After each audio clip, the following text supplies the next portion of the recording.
Disney Vacation Club's newest property hit the market today for existing members looking to add on to their membership. So of course we need to talk a little bit about that, but I also got some great questions from one of you regarding whether or not Disney Vacation Club is worth it.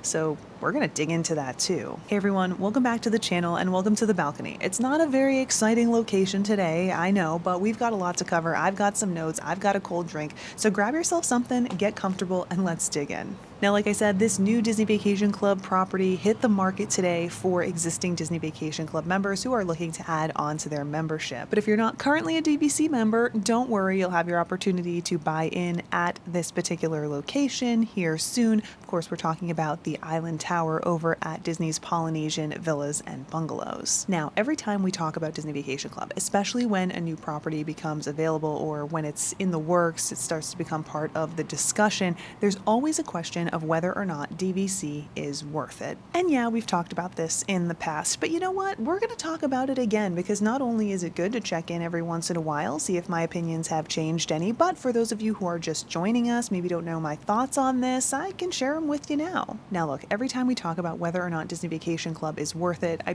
pretty much have the same answer. And yeah, today, same thing that I've said before. It depends. Every family is different, every family dynamic is different, and everyone's travel habits are different. So for one family, Disney Vacation Club might make a ton of sense. For other families, it might be an astronomical waste of money. It really just depends on, like I said, your wants, needs, family dynamics, stuff like that. And while I can't go through a whole list of things that makes Disney Vacation Club worth it or not, I can have this conversation with you, give you some examples, break down some numbers, which is exactly what we're going to do today, and that can help you make the decision for yourself. So that's what we've done in the past, and yeah, you can expect that here throughout this discussion as well. But look, some of the questions that came in from this person were a little bit more specific, and actually I found them to be really interesting, especially once I started crunching numbers. So let's get into the first. So this question is, do I think that DVC is financially beneficial? Now look, I know that this question is kind of similar to is Disney Vacation Club worth it, but it's also a little bit different. So here are my thoughts on whether or not Disney Vacation Club is financially beneficial. Yes, it absolutely can be, especially if you're wanting to experience Disney Vacation Club properties, experience deluxe resorts, and or if you're needing larger rooms because you have a big family. For example, okay, September just wrapped up. We did 3 separate stays within the month of September. The Treehouse Villas, we also stayed at Animal Kingdom Lodge, and we did a night at Bay Lake Tower. For each of these stays, we used our Disney Vacation Club points, which means we didn't really pay an out-of-pocket cost, though of course we did pay for our Disney Vacation Club membership and we do pay our annual dues. So it was by no means free. However, if we would have paid rack rate, we would have paid what Disney is charging per night for each of these places, which would have included, just so that we're all on the same page, 2 nights at the Treehouse Villas, 3 nights at Disney's Animal Kingdom Lodge, and 1 night at Bay Lake Tower. That would have cost us, before taxes and fees, around $6,000. That's a lot of money. And if we're being honest here, it's definitely more than you would have paid if you went another route. Maybe you wanted to stay at a value resort, a moderate, or stay somewhere off property. But especially if you're looking for accommodations like Disney Vacation Club accommodations or deluxe accommodations, it's most definitely going to be more financially beneficial to be a Disney Vacation Club member than it is to not. Moving on from that though, I do want to look at numbers specifically for the Island Tower over at Polynesian Villas and Bungalows. Now, before I pull the chart up, because yes, I do have a chart, I just want to remind you that this is going to be numbers for existing Disney Vacation Club members who are planning to add on. So the numbers might be a little bit different here down the line, but we're working with the numbers that I have available to me right now. Also, we're going to look at all of this in a way that's very similar to the way we looked at numbers for Riviera as well as some other hotels in the general vicinity in our reality check video. That's one that we did however many months ago. We looked at all these numbers. We'll get more into that here in a second. But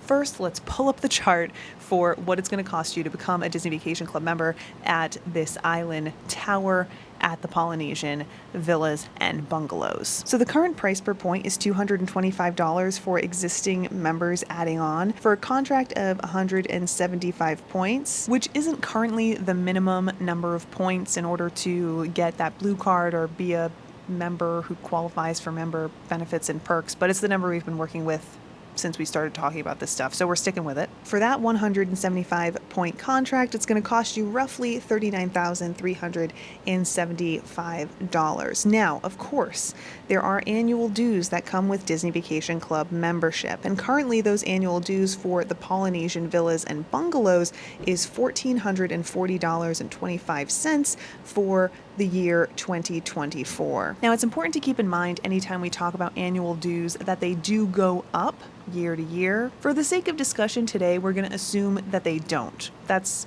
not consistent with reality, but it is the best way to get this math done without trying to do any guesswork. So we're assuming that this is how much your dues are going to be for the duration of your contract. And yeah, I appreciate your understanding. We're doing the best we can over here. Now, the length of your contract is going to be 42 years, expiring in 2066, which does seem a little bit short. That's because Island Tower is more of an expansion of the Polynesian versus a new property altogether. Generally speaking, when new properties open up, the length of the contract is 50 years long. But since the Polynesian already exists as a Disney Vacation Club property and the Island Tower is going to be included in that, any contracts at Island Tower will just be included in the Polynesian, having them all expire at the same time. Now, if we crunch some numbers, what we're looking at over 42 years is roughly $60,490.50 in annual dues. If we add that to the cost of our contract, that means a total of about $99,865.50 over the course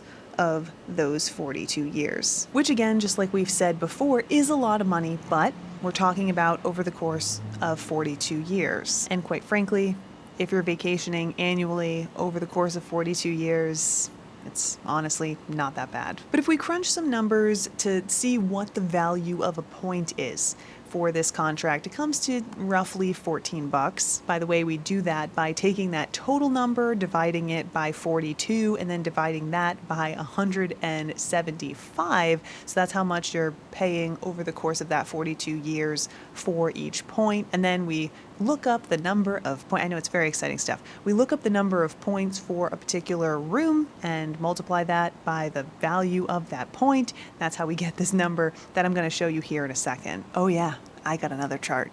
Now, to be clear, there is no official monetary value of a point, but I do find it helpful to do it in this way. It gives you an idea of what you might be paying for a particular room when you're using your points to stay there. Of course, again, keep in mind that dues do go up over time, so the number will tweak slightly as the years progress. But again, this is all an example to help you figure out whether or not this is the choice for you and your family. It's just to give you an idea, okay? All right, so let's pull up this next chart. And for those of you who have checked out our reality check video, this is going to look pretty familiar because it's just a screen grab from that video where we're looking at what it would cost you to stay at each of these places for however many guests on a particular day. Now, this day is May 18th. That was the same date that we used the first time around. We're using that date again. Now, as we're looking at this chart, man, there is a lot to see here. Keep in mind that some of these places can't accommodate more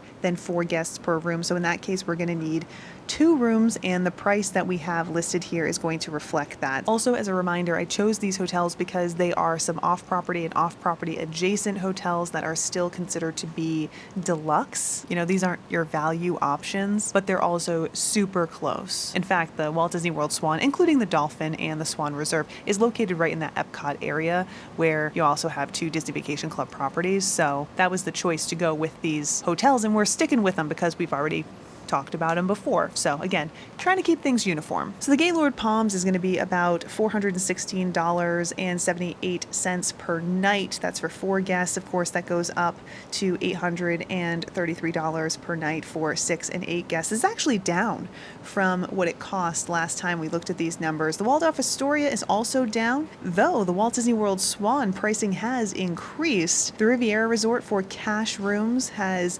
gone down, but also up, depending on the size of the room. We're looking at a 2-bedroom villa over there for 8 guests. That price has increased. The other 2 have decreased. And then you'll see below that the cost of the Riviera, the estimated cost, if you will, if you are using points to stay. And right below that, not as uniform, but you still get the idea, we have the Island Tower. Now, if you take a look at that, you'll see that the price per night, or the estimated price per night, is fairly reasonable no matter the size of your family. Of course, the larger your family is, the more it's going to cost you per night. This is one of those things that I don't feel like people emphasize enough. Yeah, if you need to sleep more people, you're going to need a bigger room, and bigger rooms are going to come at a more expensive price point. Not a fun fact, but it's still a fact. And again, of course, we have to keep in mind that pricing is going to fluctuate, not only over the years as dues change and that estimate goes up, because dues ultimately go up, but also during different times of the year. Again, we're looking at a very specific date for this example, but if we were to go into peak season, it's probably going to be a little bit more expensive, and it will be more affordable if we look at rooms during value season. So that's just another thing to keep in mind. But yeah, I did want to take a look at these numbers just to give you a better idea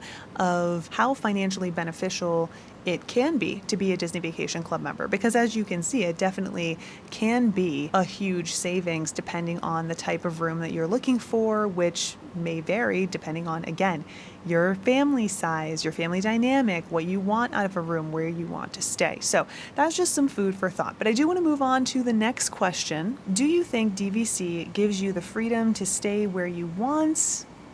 Yeah, for the most part. I will say that you do need to be flexible. There are definitely things that you need to keep in mind. For example, you have to make sure you're choosing the right use year for when your family travels, or at least for when your family is most likely to travel. I also think that you should be purchasing where you want to stay. I know I say this all the time, but having a home resort that is a place that you want to stay at is going to give you the best chance of being able to stay at that home resort. So it's really important to invest in a place that you want to stay in. Don't just buy DVC for the sake of buying it, even if the price seems right at a particular place, but for the most part, if you keep all of that in mind and stay on top of things, you do have flexibility to stay where you want to stay. At very least, you have options. And I think that that's going to get better over time, especially with resale restrictions. This is a conversation that we're going to get into some other day, but Disney Vacation Club is far from perfect, and there are some issues when it comes to staying where you want to stay, especially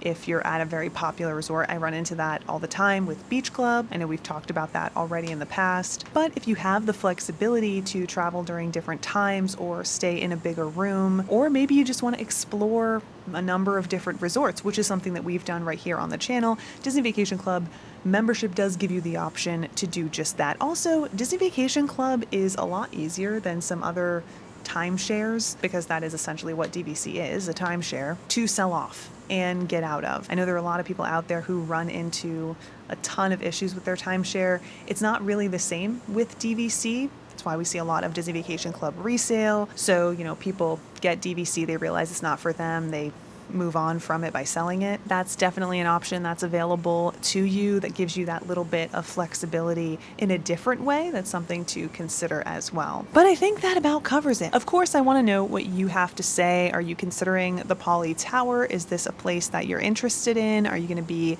on the lookout? Tell me all about it in a comment down below. I do have some thoughts on the Polynesian Tower. As I've mentioned, it was a place we were considering buying into, but I'm going to save that for another day. For now, though, it's time for me to wrap things up. Thanks so much for hanging out with me, and I look forward to seeing you guys in the next one. Until then.